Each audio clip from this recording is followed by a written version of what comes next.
সম্পদে পরিপূর্ণ, সবুজে ঘেরা এক অপার সম্ভাবনার ভূখণ্ড আসাম।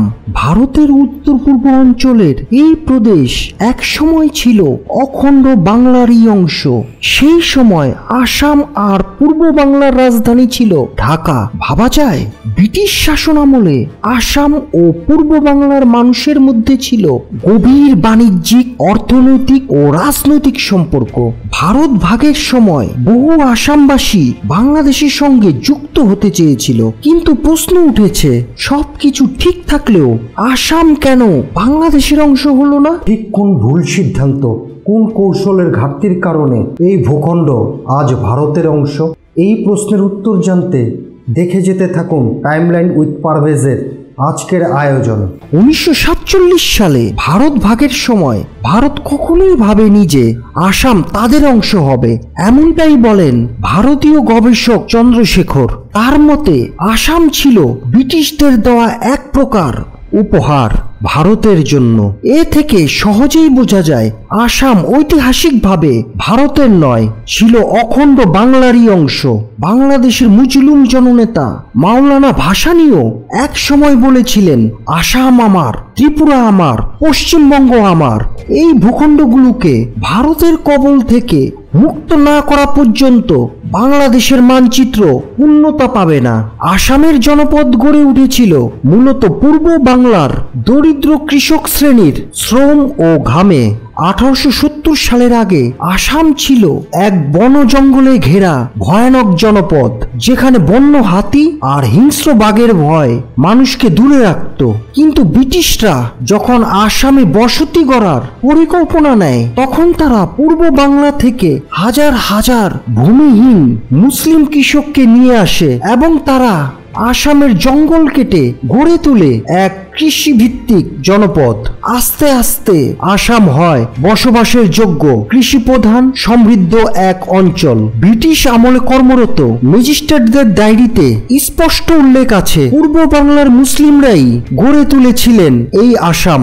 অথচ আজকের দিনে সেই বাঙালিদেরই ভারতে বাংলাদেশি অনুপ্রবেশকারী বলে অপমান করা হয়। সাম্প্রতিক এনআরসির তালিকায় আসাম সরকার 19 লাখ মানুষের নাম বাদ দিয়েছে। এর মধ্যে 13 লাখই আবার হিন্দু বাঙালি। নিজেদের দেশের মাটিতেই আজ তারা নাগরিকত্বের প্রশ্নে পড়ে উঠেছে। দুঃখজনকভাবে আসামের বর্তমান প্রজন্মের বাঙালিরা বিশ্বাস করেন 1947 সালে যদি আসাম বাংলাদেশের সঙ্গে যুক্ত হতো, তাহলে আজ তাদের এই দুঃখ, এই লাঞ্ছনা সইতে হতো না। আমরা সবাই জানি 1952 সালের বাংলাদেশের ভাষা আন্দোলনের কথা, কিন্তু কজনই বা জানি আসামের বাঙালিরাও জীবন দিয়েছিল বাংলা ভাষার অধিকার রক্ষার জন্য। 1961 সালের 19 মে আসাম সরকার যখন আসামিয়াকে একমাত্র দাপ্তরিক ভাষা হিসেবে চাপিয়ে দেয়, তখন বরাক উপত্যকার বাঙালিরা রাস্তায় নেমে প্রতিবাদ করে। সেই আন্দোলনে 11 জন তরুণকে নির্মমভাবে গুলি করে হত্যা করে আসাম পুলিশ। তারা এখন ইতিহাসে পরিচিত ভাষা শহীদ হিসেবে, যাদের অধিকাংশকেই আমরা ভুলে গেছি। আসামকে পূর্ব বাংলার সঙ্গে যুক্ত করার প্রস্তাব প্রথম আসে 1903 সালে বঙ্গভঙ্গের পরিকল্পনার সময়। লর্ড কার্জন পূর্ববঙ্গ, আসাম, উড়িষ্যা নিয়ে আলাদা প্রদেশ গড়তে চেয়েছিলেন, কারণ এই অঞ্চলের সামাজিক অর্থনৈতিক অবস্থা ছিল খুবই দুর্বল। 1905 সালে বঙ্গভঙ্গের ফলে পূর্ববঙ্গ ও আসামে অশাসিত উন্নতি ঘটে। শিল্প কারখানা, শিক্ষা প্রতিষ্ঠান গড়ে ওঠে। কিন্তু কলকাতা কেন্দ্রিক হিন্দু ধনী জমিদার ও কংগ্রেস নেতারা তা মেনে নেয়নি। রবীন্দ্রনাথের আমার সোনার বাংলা গানটিও রচনা হয় এই বঙ্গভঙ্গ বিরোধের প্রতিবাদে। 1911 সালে সেই বিরোধিতার মুখে পড়ে ব্রিটিশ সরকার বঙ্গভঙ্গ রদ করে। মাত্র 6 বছরের জন্যই পূর্ববঙ্গ ও আসামের রাজনৈতিক সংযুক্তি ছিল। 1947 সালে বাংলা ভাষা কেন্দ্রিক রাষ্ট্র গঠনের প্রস্তাব আসে, কিন্তু লর্ড মাউন্টব্যাটেন জিন্নাকে জানিয়ে দেন, তোমরা যদি ভারত ভাগ চাও তাহলে বাংলাও ভাগ হবে, নয়তো পাঞ্জাব ভাগ করতে হবে। জিন্না শেষমেশ পাঞ্জাবের স্বার্থে বাংলাকে ভাগ করে ফেলতে রাজি হন। বাংলার অখণ্ডতা ধরে রাখতে চেয়েছিলেন হোসেন সোহরাওয়ার্দী ও শরৎ বসু। তবে ততক্ষণে অনেক দেরি হয়ে গিয়েছিল।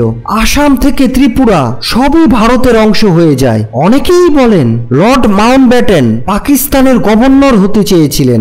জিন্না তা না মানায় তিনি পাকিস্তানকে শাস্তি দিতে চান, ভারত ভাগের সীমারেখা ঠিক করে ফেলেন। ইতিহাসবিদরা বিশ্বাস করেন তিনি তখন রেড ক্লিফকে দিয়ে তড়ি ঘড়ি করে ভারত ভাগের সীমারেখা ঠিক করে ফেলেন, যাতে পাকিস্তান বেশ কিছু প্রাকৃতিক ও কৌশলগত সুবিধা হারায়। বঙ্গবন্ধু তার আত্মজীবনীতে লিখেছেন, জিন্না যদি মাউন্টব্যাটেনকে গভর্নর হতে দিতেন তাহলে পাকিস্তান এতটা বঞ্চিত হতো না। আজ আসামের বাঙালিরা নিজের দেশেই পরবাসীর মতো। নাগরিকত্ব, ভাষা, সংস্কৃতি সব প্রশ্নে তারা বঞ্চিত। শুধু একটাই প্রশ্ন থেকে যায়, যদি 1947 সালে একটু ভিন্ন সিদ্ধান্ত নেওয়া হতো তাহলে কি আসামের ইতিহাসটা অন্যরকম হতো? এই প্রশ্নের উত্তর সময় হয়তো একদিন আমাদের দিবে, আর ততদিন ইতিহাস মনে রাখাটাই আমাদের দায়িত্ব। ভিডিওটি ভালো লাগলে লাইক দিন, কমেন্ট করুন, আর হ্যাঁ, আমাদের চ্যানেলে নতুন নতুন ভিডিও পেতে চ্যানেলটা সাবস্ক্রাইব করুন।